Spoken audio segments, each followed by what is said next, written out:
Selamat datang di Sandinomics. Pada kesempatan ini kita akan membahas tentang sektor pariwisata. Kita akan membahas tentang apa yang menjadi kendala selama ini di sektor pariwisata.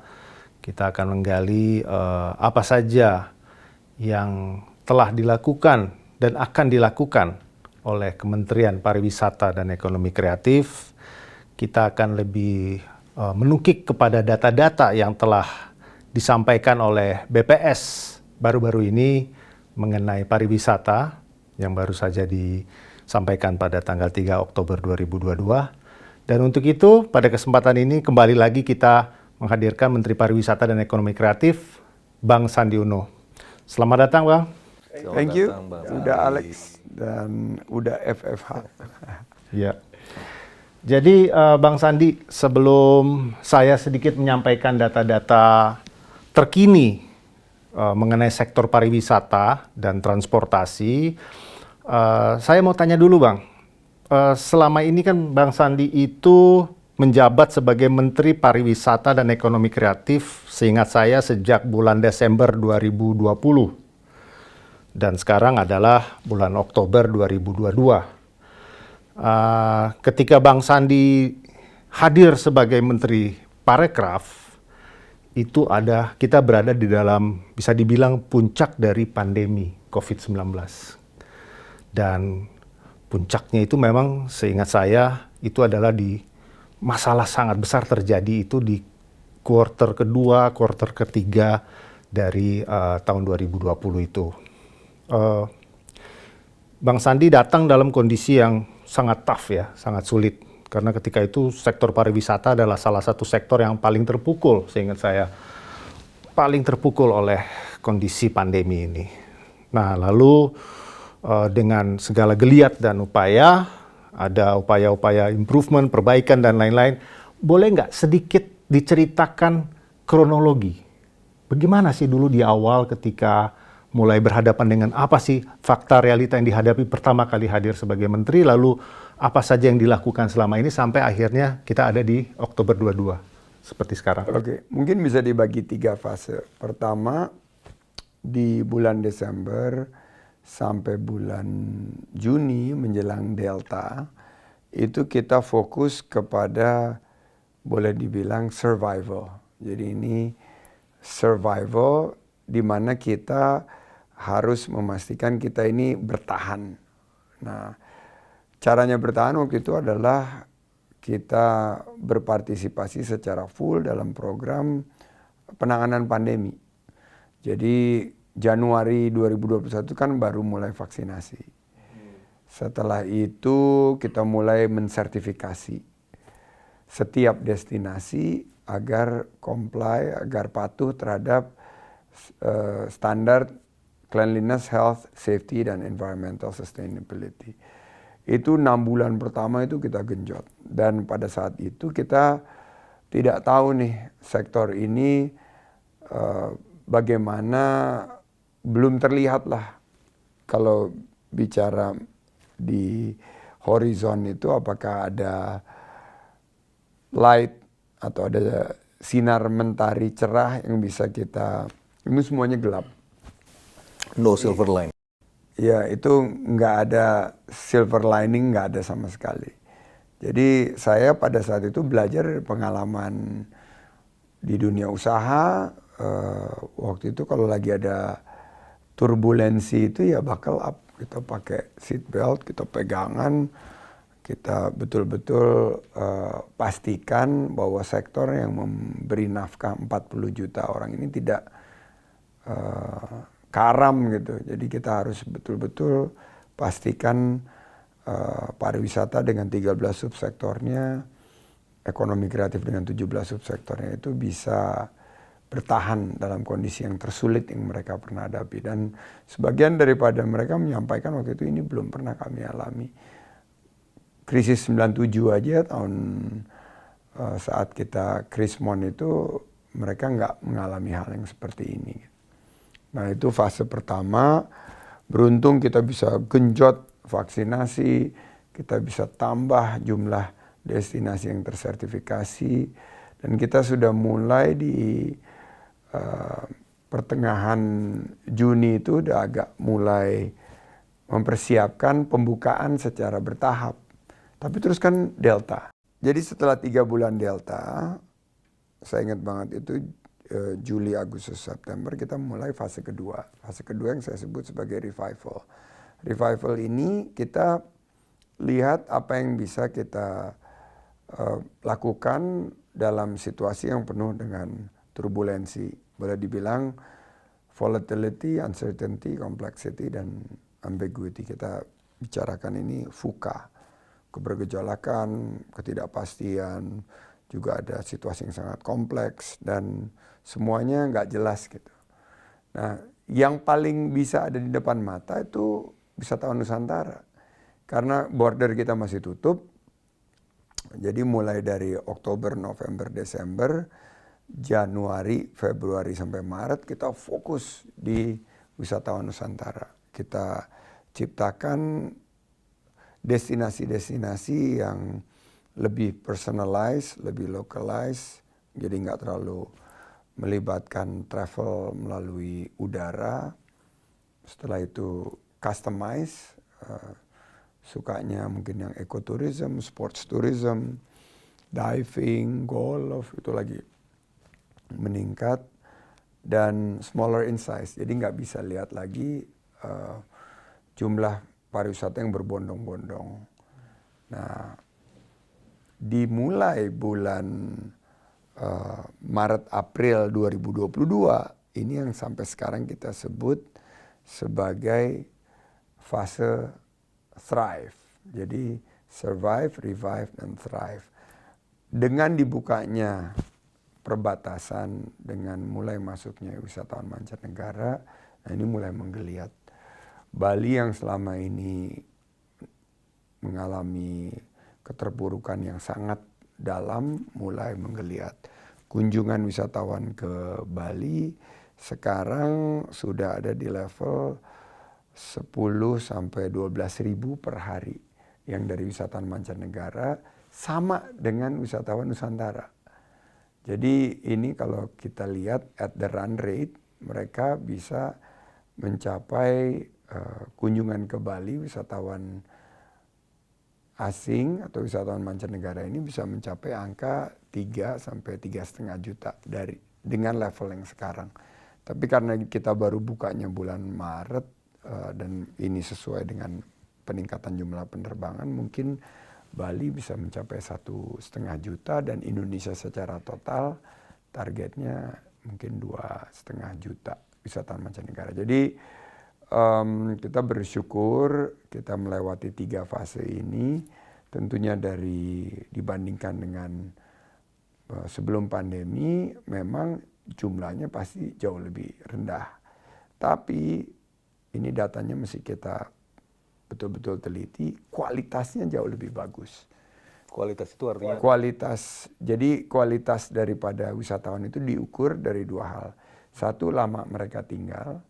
Nomor 2 adalah kualitas belanja mereka. Karena kita bisa melihat walaupun di misalnya Bali lah sebagai barometer pariwisata kita, walaupun angkanya itu masih 10 sampai 12 ribu, jauh di bawah angka sebelumnya 17 sampai 18 ribu per hari, di mana mereka mendapatkannya itu sebelum pandemi. Tapi kalau dilihat dari geliat ekonomi lokalnya, tingkat penjualan produk-produk ekonomi kreatif, jumlah eventnya, dan terbukanya peluang usaha dan lapangan kerja sudah mulai terlihat. Dan BPS mentargetkan, dan saya rasa kita bisa mencapai target itu adalah penciptaan 1,1 juta lapangan kerja baru di tahun ini untuk sektor parekraf, di mana 400 ribu ada di sektor pariwisata, 700 ribu di sektor ekonomi kreatif. Jadi still early, kita tetap bekerja keras, tapi kelihatannya sih sebelum melihat data-data BPS ini, saya cukup yakin bahwa kita di dalam track yang tepat.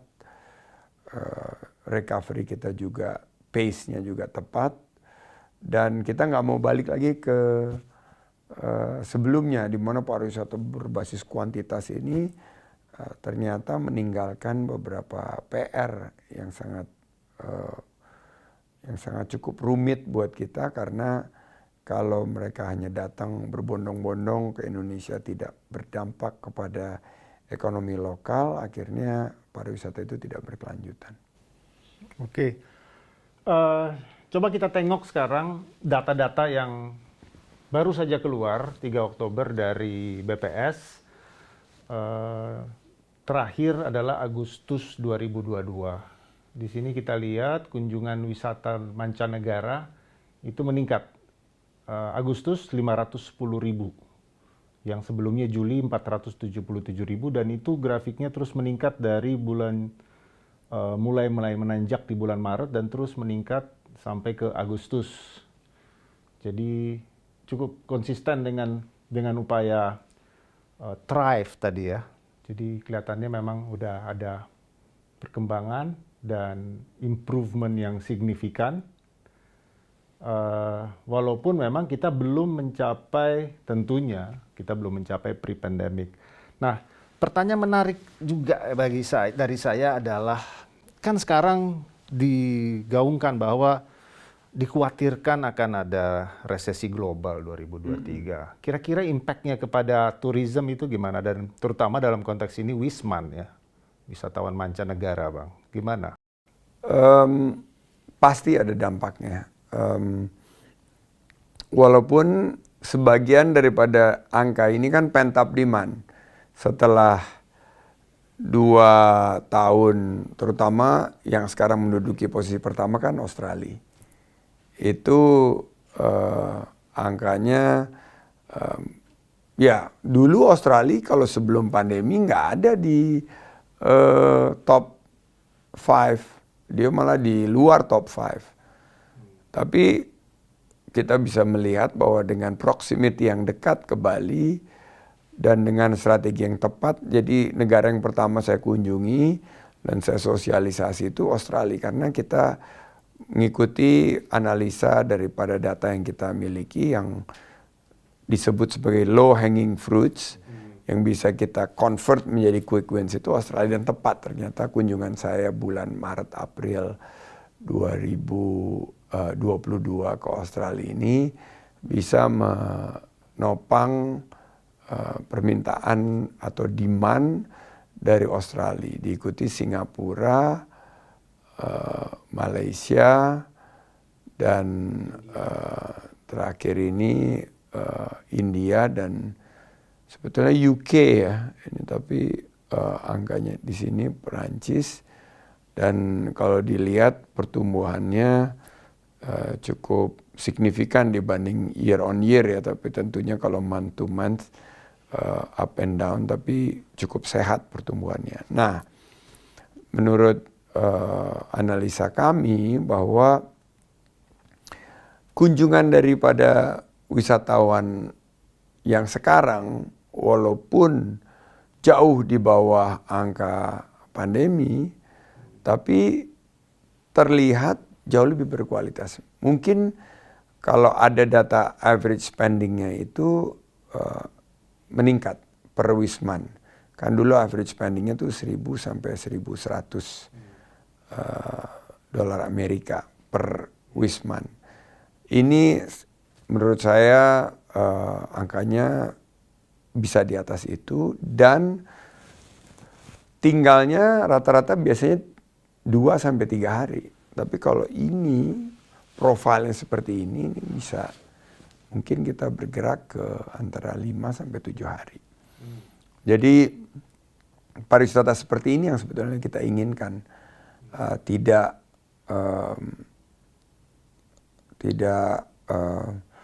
menutup kemungkinan bahwa kita bukan lagi mengejar kuantitas, tapi kita mengejar kualitas. Dan untuk ketangguhan, resiliensi yang menjadi tulang punggungnya wisatawan Nusantara. Ini yang harus kita kembangkan dan kita siapkan SDM pariwisata dan ekonomi kreatif kita kita juga siapkan infrastruktur, kita perbanyak events, seperti misalnya kayak Mandalika yang kita lakukan di awal tahun ini, dan sebentar lagi kita akan menyelenggarakan World Superbike. Itu mendatangkan dampak ekonomi sekitar 5,8 triliun untuk perhelatan MotoGP itu kepada ekonomi lokal itu sekitar 3,7 triliun, tapi kalau kita lihat seluruhnya termasuk ekosistem Bali, ekosistem Surabaya, karena ternyata itu juga ngangkat di situ, angkanya bisa sampai 5,8 triliun rupiah. Bro Fitra, ada yang bisa disampaikan atau dikomentari dari... Ya, tadi terkait dengan proximity. Jadi dalam international economics kita mengenal ada gravity equation. Nah, gravity equation itu massa relatif dan juga jarak. Kalau kita bicara mengenai partner-partner terbesar Indonesia sampai sekarang ini, kita masih melihat Australia dan juga ASEAN, dan juga terutama China, Jepang, dan juga Korea. Nah, dalam konteks ini, regionalisasi itu menjadi lebih penting.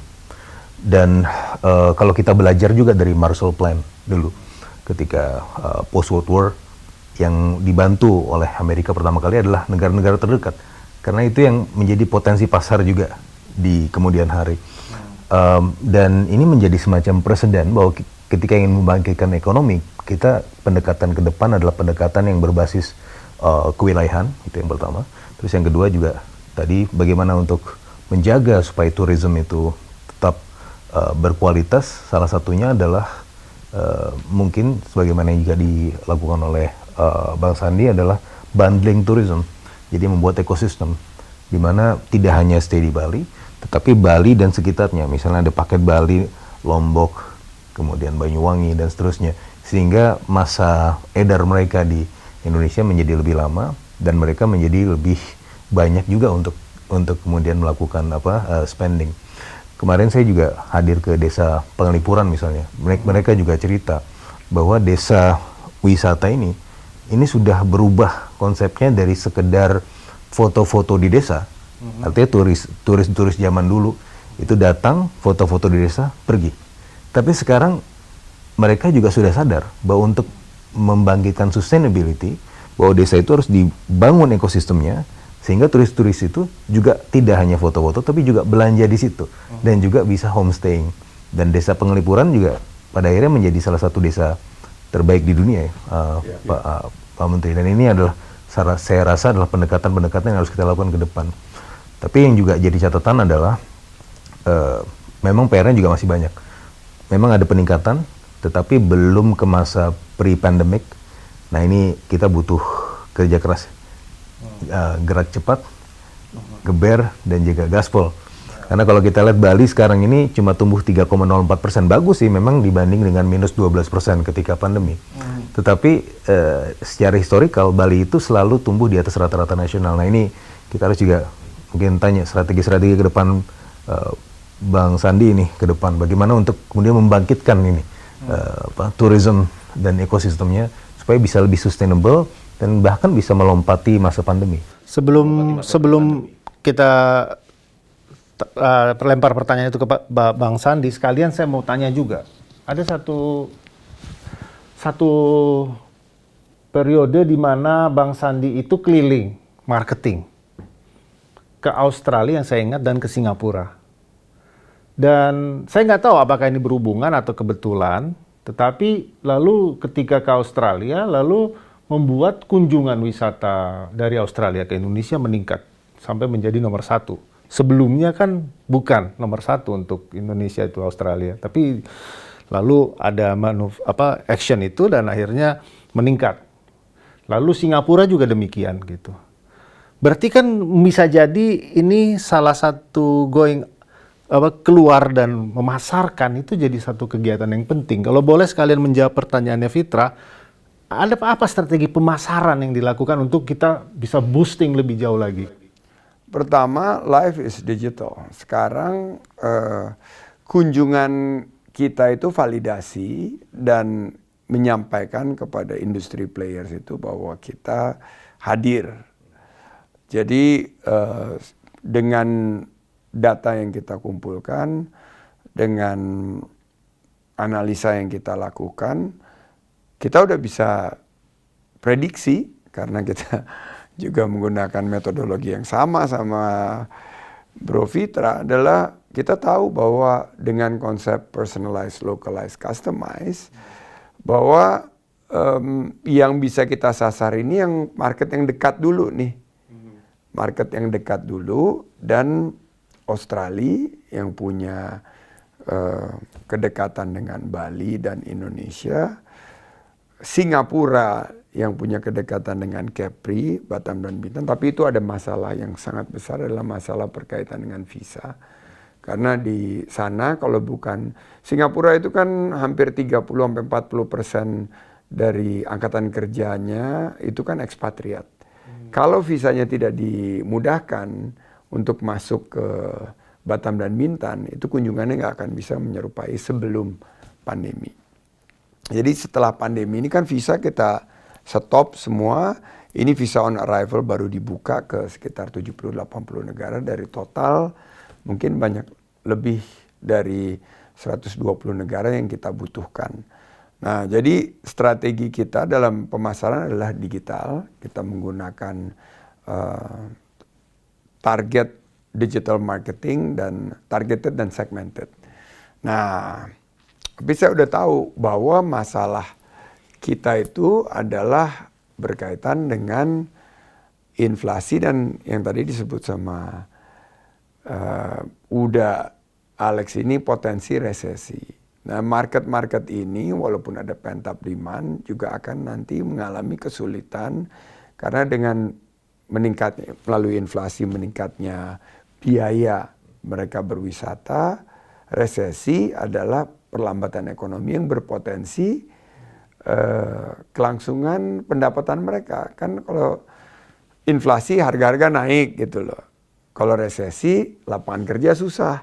Kan itu kira-kira gambarannya. Nah, dampaknya kepada pariwisata ini akan cukup signifikan, sedang kita hitung. Tapi kita melihat bahwa dengan strategi kita tadi pemasaran berbasis digital, karena kita punya destinasinya. Kita punya nature dan culture-nya. Kita punya SDM yang sangat hospitable. Bali terpilih menjadi destinasi wisata yang paling membuat kita bahagia. Indonesia terpilih menjadi negara yang paling indah. Jadi ini semua kan anugerah. Nah, tinggal kita bagaimana mengkonversi ini kepada kunjungan wisatawan Nusantara yang udah ada di depan mata. Makanya kemarin Presiden kan gemes banget. Pejabat-pejabat, tolong dong ingetin masyarakatnya untuk berwisata di Indonesia saja. Kita punya Danau Toba sampai ke Raja Ampat, kita punya Likupang sampai ke Labuan Bajo. Malah wisata-wisata di luar negeri, foto-foto pamer pula di Instagram gitu loh. Itu yang membuat kita gemes gitu loh. Karena bukan kita anti wisata di luar negeri, tapi jika wisata di luar negeri ini semakin banyak, neraca wisata kita itu akan defisit. Akan lebih banyak wisatawan yang keluar Indonesia daripada yang masuk ke Indonesia. Ini yang perlu kita sikapi dengan seksama, dengan hati-hati. Tapi saya sangat yakin, terutama dengan kekuatan ekonomi kreatif kita ya. Pariwisata kita sekarang loncat 12 posisi. Sekarang kita udah di atas Thailand, Vietnam, dan Malaysia untuk pertama kalinya. Kemarin untuk pertama kalinya juga dalam sejarah kita menjadi host World Tourism Day. Jadi ini ada beberapa, kalau istilah ekonominya ini tailwind ya. Angin buritan gitu loh, yang mendorong kita harus cepat mengkapitalisasi kemenangan-kemenangan kecil ini sehingga ini bisa jadi momentum yang tidak terhentikan atau unstoppable, supaya tahun depan target kita kan memang recovery-nya 2023-2024. Angka kunjungan wisata kita itu bisa kembali di double digit untuk wisatawan mancanegara. Mungkin kita bisa targetnya berapa tuh? Antara kalau nggak salah 8 sampai 10 targetnya. Atau ya sekitar 7,2 sampai 9 sampai mencapai 10. Saya yakin kalau kita bisa maintain kunjungan wisatawan mancanegara di 3 sentra nih, kalau wisata mancanegara cuma bicara 3 dari seluruh destinasi wisata, jomplang banget. Nomor 1 Bali, nomor 2 Kepri, nomor 3 Jakarta. Ini tiga yang menampung 90% kunjungan wisatawan mancanegara. Lombok dan NTT Belum sama sekali. Yang lain tuh 10%. Yang lain berbagi. Yang 3 ini, yang the big 3 ini adalah 3B. Ya, Bali, Batavia, sama Batam. Batam Bintan lah. Jadi ini yang kita perlu perbaiki ekosistemnya dengan membangun 5 destinasi seperti itu, but it will take time. Dan in the meantime, para wisatawan Nusantara ini bisa menjadi penopang. Ya, oke. Sedikit sekilas saja data-data tentang tingkat penghunian kamar TPK. Di sini menunjukkan bahwa sekali lagi ada improvement signifikan, walaupun ada up and down berdasarkan season mungkin ya. Jadi ketika udah mulai season, low season, tadi high season itu sempat kita mencapai 50,28% tingkat hunian. Sebenarnya nggak terlalu jauh ya. Kalau tidak salah, pre-pandemic data itu 60 ya? 60-an. Nah ini udah mencapai 50,28. Walaupun sekarang agak menurun, ini rasanya karena low season ya, musim liburan sudah lewat ya bulan ini. Nah, mungkin ada yang bisa disampaikan Pak Sandi khususnya mengenai dengan industri Ya, ini perhotelan ini. Ini industri yang akan terdisrupsi secara masif di beberapa waktu ke depan. Pertama, mengenai klasifikasi bintang sama non-bintang. Ini jadul banget. Guys, mungkin pada ketawa semua anak-anak sekarang gitu kalau oh bintang 5, bintang 4. Mereka kan ngelihatnya review. Sekarang dari bintangnya itu adalah reviewnya, bukan? reviewnya ini. Jadi ini kan klasifikasi zaman saya masih SMA gitu loh. Tapi ya sudahlah, nggak apa-apa. Ini data yang ada tersedia seperti ini. Dan saya juga challenge teman-teman PHRI dan lain sebagainya.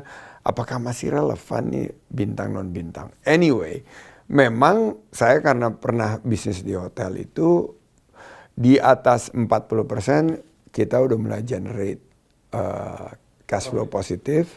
Di atas 50% profit. Optimal itu 70%.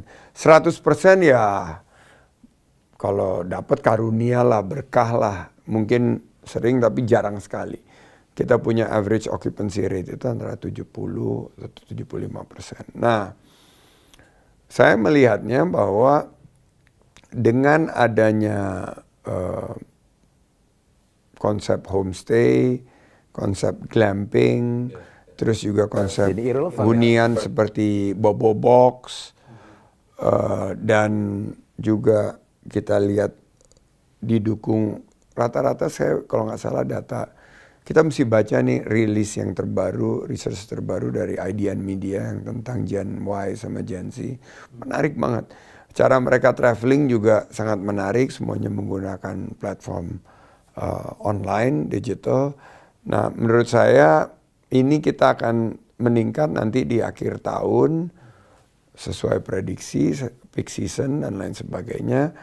Tapi angkanya akan mirip-mirip juga, 65, 70, 65, 70. Karena capacity-nya juga nggak nambah. Sementara menurut saya yang akan mendapat kelimpahan adalah hotel-hotel baru yang menggunakan konsep kekinian. Nah, itu benar-benar nanti akan dan bahkan bukan hotel, homestay. Kadang-kadang homestay Airbnb kan nggak bisa dibilangin. Itu kalau dalam statistik ini dia masuk di kategori apa ya? Airbnb gitu?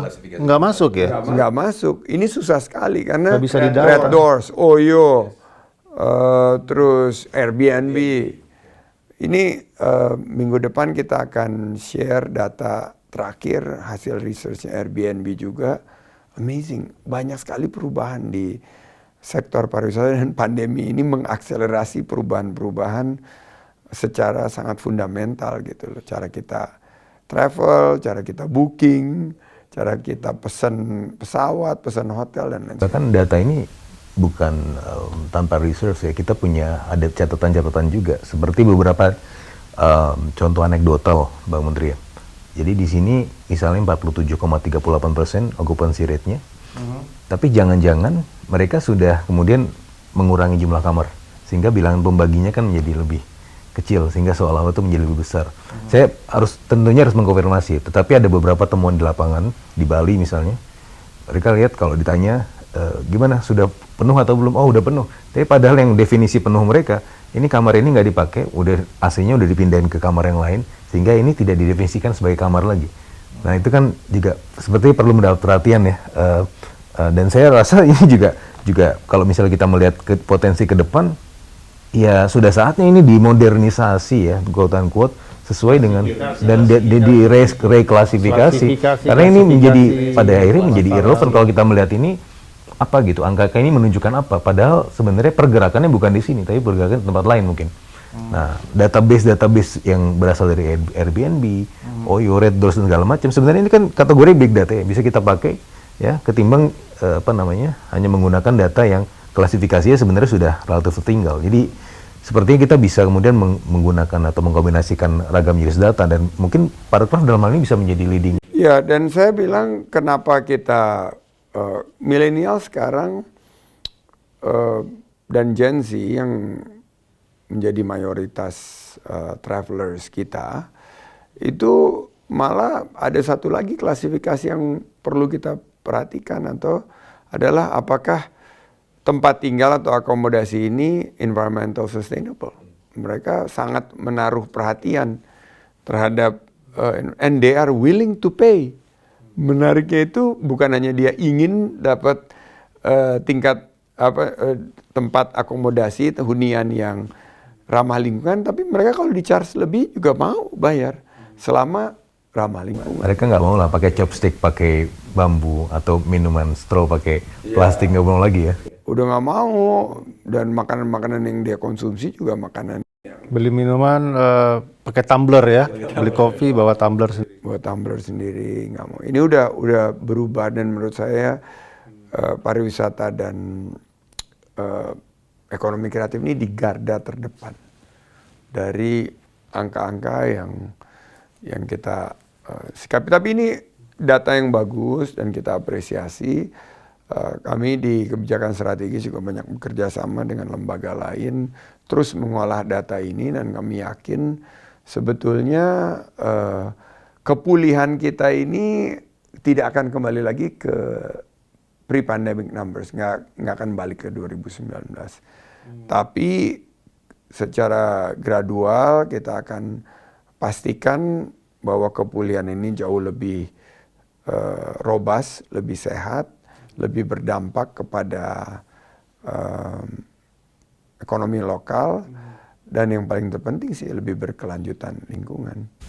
Sedikit udah Alex, bagaimana mengatasi potensi displacement, Bang Menteri? Misalnya ini kan akan terdisrupsi, tapi pastinya SDM sini kan pasti akan terdisrupsi juga, mereka akan terdisplace ke tempat lain.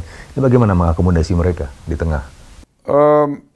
Harus upskilling, reskilling, dan yang paling penting new skilling. Ini berubah cepat banget. Teman-teman ini yang kemarin di Birocom misalnya, dua, yang satu foto, yang satu video. Saya bilang, kenapa dua? Kenapa nggak sekaligus satu aja? Yang foto harus bisa video, yang video harus bisa foto. Karena kenapa? Saya bilang karena skill-skill baru ini akan terus bertambah. Kalian harus bisa menguasai skill-skill tambahan yang lain daripada yang lain gitu loh. Akan nambah terus. Jadi yang displace misalnya di perhotelan itu, yang nggak bisa di-displace itu adalah keramah tamahannya. Tapi jenis pekerjaannya bisa berubah. Misalnya di Singapura kemarin saya dikasih opsi, mau sheet-nya dibenerin atau enggak. Karena Kalau nggak dibenerin, ada yang bilang dikasih rewardnya uang, ada yang dibilang, oh you have done a service to. Jadi misalnya handuk kan kita biasanya, untuk handuk yang kotor taruh di sini, handuk yang nggak dihang. Tapi yang dihang itu dikasih, oh kalau kamu menghang ini, kamu akan menghemat air sebanyak ini, yang dampaknya terhadap lingkungan seperti ini gitu loh. Jadi menurut saya skill-skill yang baru yang seperti gitu nggak dimiliki dulu-dulu oleh housekeepers. Juga mengkomunikasikan penggunaan listrik kita di dalam kamar, food loss dan food waste. Sekarang banyak di industri pariwisata itu yang harus mulai menghitung apakah operasi mereka itu mengakibatkan banyak makanan mubazir, terbuang-buang. Terus nanti juga ada yang nature, ada yang culture. Nah ini yang menurut saya akan melihat. Nah tapi kalau data yang ini, transportasi, ini akan terkendala menurut saya karena jumlah penerbangan, maskapai penerbangan masih sangat terbatas, ada disrupsi yang karena pandemi, dan harga bahan bakar yang naik, jet fuel kan naik. Jadi ini akan turun, benar aja akan turun. Bulan Agustus 2022-nya dibandingkan Yang hijau muda itu Juli 2022, yang hijau tua itu Agustus kan turun 2022. minus 15. Meskipun potensi bahan bakar. Tapi internasional naik, Pak. Nasional ini sesuai dengan penambahan jumlah penerbangan ke internasional dan umroh. Umroh kalau Bapak datang ke bandara sekarang itu konstan, sangat tinggi, rame. Angkanya kalau nggak salah di atas 15.000. Selalu ada. Ditambah jumlah pesawatnya akan ada yang ngisi gitu loh. Karena memang dari jumlah kita apalagi 2 tahun tidak bisa beribadah, terus kelas menengah yang nabung kemarin, euforia mereka itu ya paling terpikir oleh mereka, apalagi nunggu haji lama ya umroh. Nah ini angka umroh sebagian. Angka umroh sama angka tambahan penambahan. Yang lain kan semuanya negatif gitu loh. Jadi itu yang kita lihat, kita sikapi, perlu kita hati-hati sekali terhadap neraca wisata ini, jangan sampai kita defisit jadinya. Baik. Mungkin itu aja data yang bisa di-highlight dari nasional. Ada sedikit data di Bali menarik, kita agak highlight sedikit. Karena Bali sekarang GDP growth-nya sudah mencapai 3%. Ini sesuatu yang bagus menurut saya karena kita tahu quarter 2, quarter 3. Amazing. Nikel. Itu nikel sama ya tambang lah. NTB juga. NTB, Kalteng, yang lain di bawah nasional ya. Yang kuning itu berarti turun dibanding triwulan 1 tapi positif gitu ya. Ya. Dan masih di atas rata-rata nasional juga. Iya.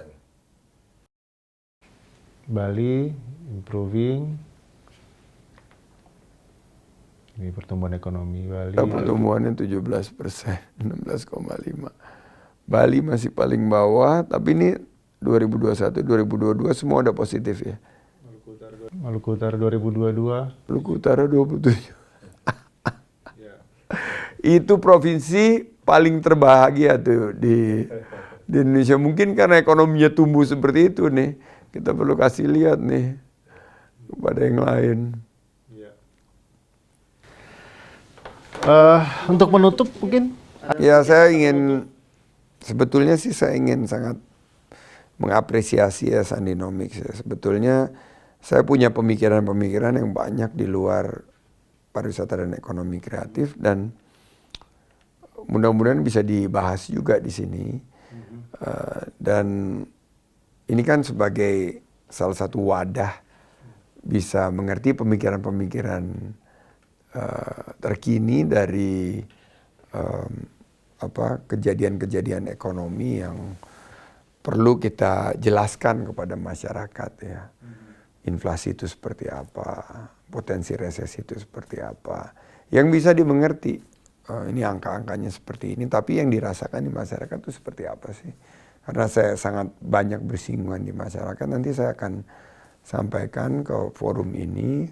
Tapi kita perlu juga menghadirkan ahli-ahlinya, khususnya di bidang yang sesuai dengan tantangan yang dihadapi oleh bangsa ini. Tapi saya sepakat banget kita harus, supaya masyarakat juga tahu pemikiran kita, pemikiran ekonomi, bagaimana kita bisa mengatasi inflasi dan juga bisa memberikan solusi bagi potensi resesi tahun depan.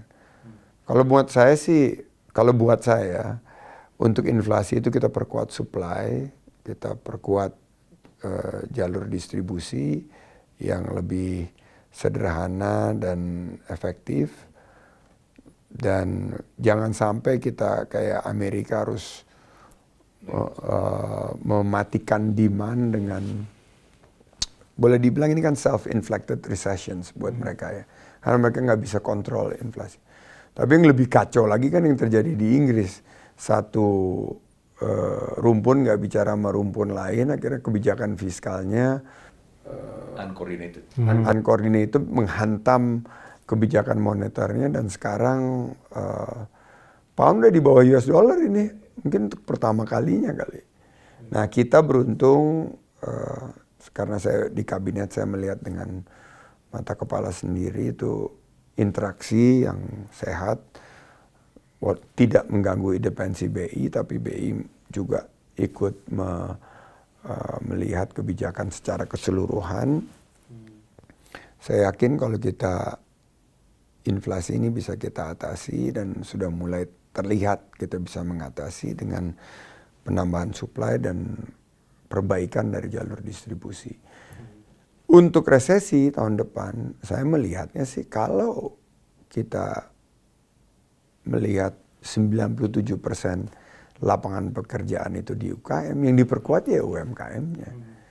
Karena potensi resesi itu mungkin bisa menghantam kita di awal tahun depan. Kalau ada perlambatan kan biasanya langsung ada dampaknya terhadap penciptaan lapangan kerja. Nah yang menciptakan lapangan kerja itu UMKM.